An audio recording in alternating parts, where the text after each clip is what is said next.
은퇴하면 돈은 조금 덜 벌어도 마음은 더 편해질 줄 알았는데 왜 더 불안해질까요? 그동안 모은 돈으로는 충분할 줄 알았는데 이상하게 통장이 자꾸 줄어듭니다. 많은 은퇴자들이 비슷한 시점에 이런 이야기를 합니다.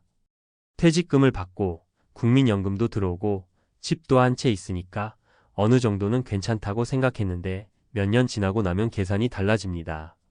생활비는 예상보다 늘고 수입은 줄고 마음은 조급해집니다.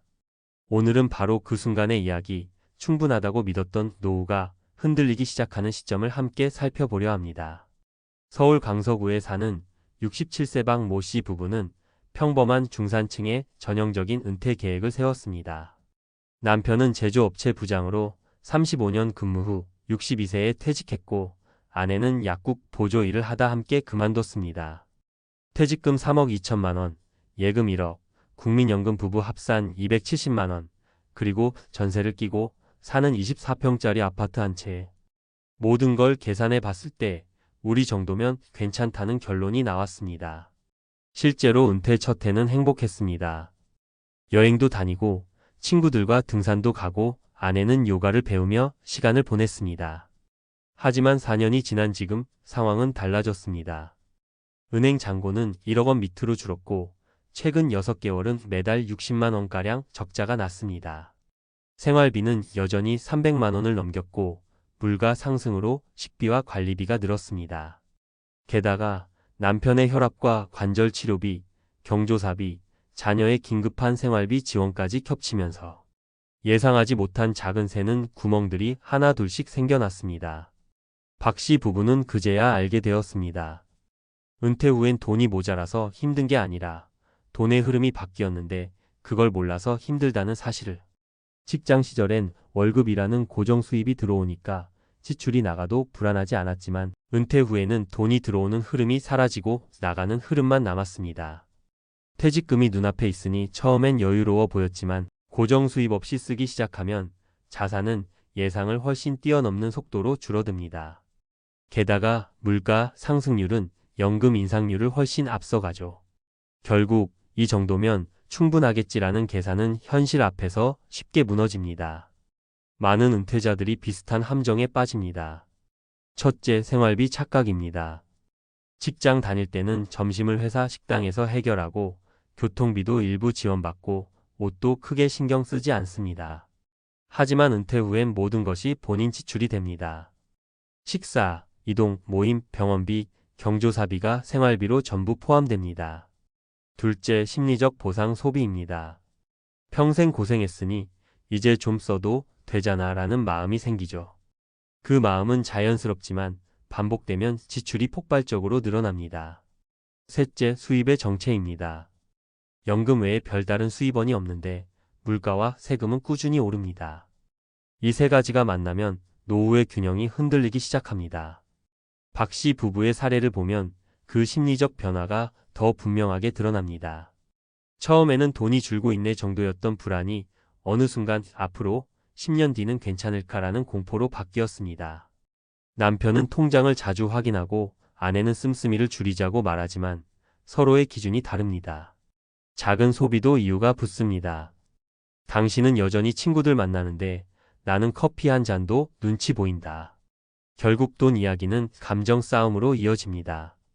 이건 단순한 경제 문제가 아니라 심리의 붕괴이기도 합니다. 은퇴 후 가장 위험한 시기는 퇴직 후 5년이라는 말이 있습니다. 이 시기에 생활 패턴이 고착되고 자산이 줄어드는 속도를 체감하게 되며 심리적 불안이 커집니다. 이때 제대로 방향을 잡지 않으면 이후에 20년이 불안해집니다. 그럼 전문가들은 어떤 조언을 할까요? 첫째, 생활비의 기준을 다시 세워야 합니다. 은퇴 후 지출은 직장 시절보다 70% 수준으로 유지하라는 조언이 있지만 현실은 대부분 100% 이상으로 시작합니다. 여유를 부리다 보면 점점 늘어나죠. 따라서 지출을 줄인다가 아니라 필요한 생활 패턴을 재정의한다는 생각이 필요합니다. 예를 들어 외식 대신 집밥 모임, 해외여행 대신 지역 체험, 취미도 수익형으로 전환할 수 있습니다. 돈을 아끼는 게 아니라 소비의 의미를 다시 설계하는 것입니다. 둘째, 고정비를 줄이는 게 가장 강력한 재테크입니다. 전기요금, 보험료, 통신비 같은 정기 지출은 한 번만 재조정해도 매달 수십만 원 차이가 납니다.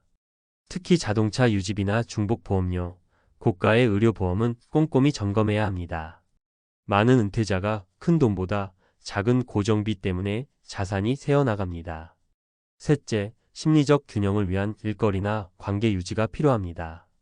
수입이 조금이라도 생기면 단순히 돈 이상의 안정감을 얻습니다. 파트타임 근무, 재능 기부, 온라인 강의 등은 단순한 일자리가 아니라 생활 리듬의 복원입니다. 사회적 연결이 끊기면 지출이 감정적 방향으로 흐르기 쉽습니다. 혼자 있는 시간이 길어질수록 불안은 커지고 불안은 소비로 이어집니다. 넷째, 부부의 대화 구조를 만들어야 합니다. 은퇴 후 가계의 문제는 부부의 대화 단절에서 시작됩니다. 당신은 왜 이렇게 돈 얘기만 해? 내가 돈 걱정하니까 당신은 무책임하다는 거야? 이런 말들이 쌓이면서 서로를 피하게 됩니다. 매달 1회 가계 점검일을 정해 지출을 함께 검토하고 다음 달 계획을 이야기해 보세요. 숫자를 함께 보면 두려움이 줄고 함께 해결책을 찾게 됩니다. 마지막으로 노후의 목표를 유지가 아닌 조정으로 바꾸세요. 많은 분이 은퇴 후에도 지금 수준을 유지하고 싶다고 말하지만 실제론 유지보다 조정력이 중요합니다. 건강, 가족, 사회 환경이 변하는 만큼 계획도 매년 바뀌어야 합니다. 이 조정의 과정이 바로 안정의 기술입니다. 박 씨 부부는 재무 상담을 받은 후 생활비 구조를 재설계했습니다. 식비, 경조사비, 교통비를 줄이되 대신 경험 중심의 소비를 늘렸습니다. 매달 적자가 나던 가게는 6개월 만에 균형을 찾았고 무엇보다 부부 사이의 대화가 다시 많아졌습니다. 남편은 말했습니다. 돈이 줄어드는 게 아니라 내가 불안을 키웠던 거였어요. 그 말은 아마 은퇴를 앞둔 모든 이들에게 가장 큰 통찰일 겁니다. 결국 노후의 흔들림은 숫자가 아니라 인식의 문제입니다.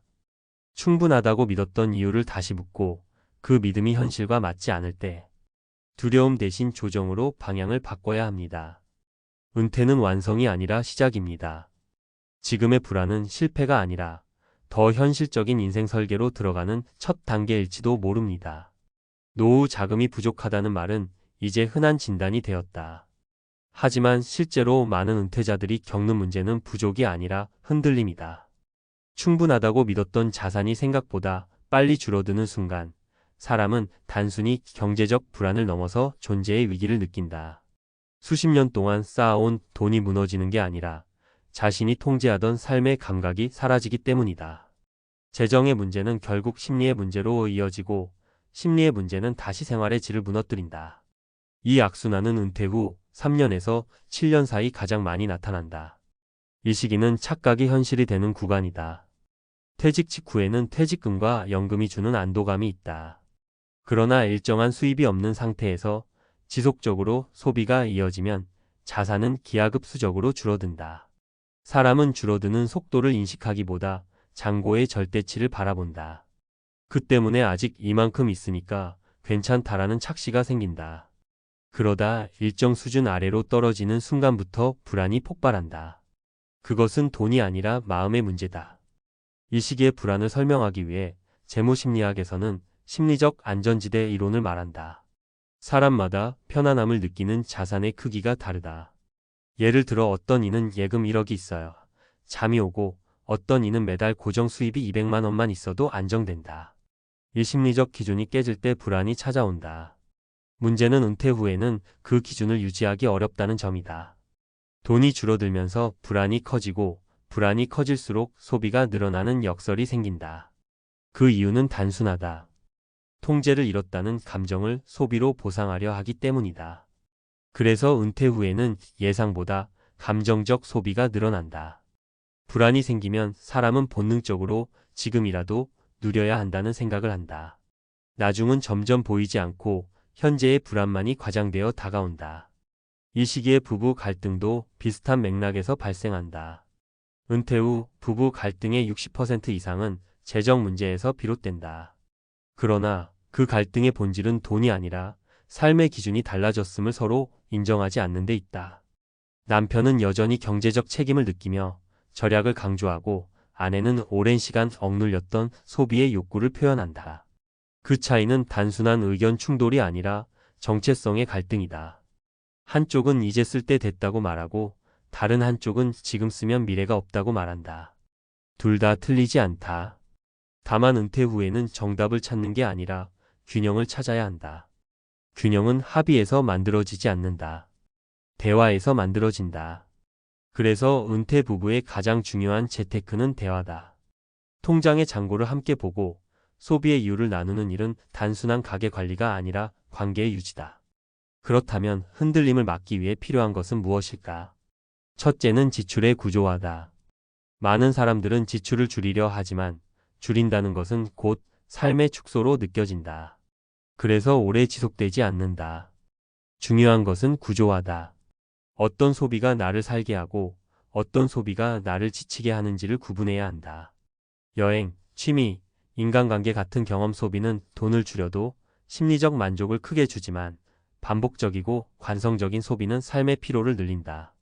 소비를 줄이는 것이 아니라 소비의 의미를 재배치해야 한다. 둘째는 현금 흐름의 재설계다. 은퇴 후의 돈은 쌓아두는 돈이 아니라 순환해야 하는 돈이다.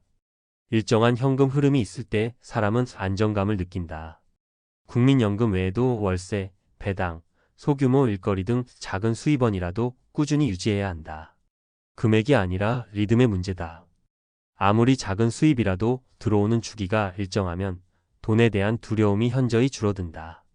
이는 뇌가 안정적 반복을 안전신호로 인식하기 때문이다. 결국 은퇴 후 재정의 핵심은 자산의 크기가 아니라 흐름의 지속성이다. 셋째는 삶의 루틴을 경제화하는 것이다. 직장 시절에는 시간이 돈보다 부족했다. 하지만 은퇴 후에는 돈보다 시간이 많다.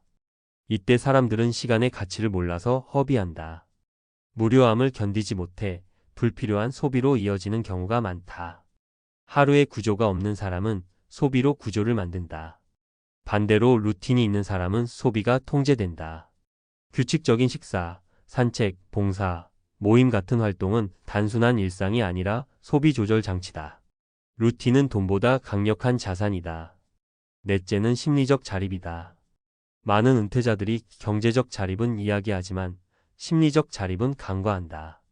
사회적 지위와 역할이 사라지면 자신에 대한 신뢰가 줄어든다. 그러면 작은 경제적 변화에도 과도하게 반응한다. 은퇴 후의 불안은 경제적 위기가 아니라 정체성 위기다. 그래서 사람은 불안을 돈으로 해결하려 하고 돈을 통해 다시 존재를 증명하려 한다. 그러나 이 방식은 결코 오래가지 않는다. 심리적 자립은 자신이 여전히 누군가에게 필요하다는 감각에서 생긴다. 봉사, 후배 멘토링, 지역 사회 참여, 취미 모임 같은 작은 역할이라도 그 안에서 사회적 의미를 느낄 수 있다면 불안은 줄어든다. 은퇴 후 삶을 안정적으로 이끄는 사람들의 공통점은 놀라울 만큼 단순하다. 그들은 자산을 불리기보다 리듬을 만든다. 일정한 소비, 일정한 수입, 일정한 활동, 일정한 대화. 그 네 가지 리듬이 무너지지 않을 때 돈은 덜 중요해진다. 통장의 숫자보다 하루의 리듬이 사람을 지탱한다. 이 리듬이야말로 은퇴 이후의 진짜 자산이다.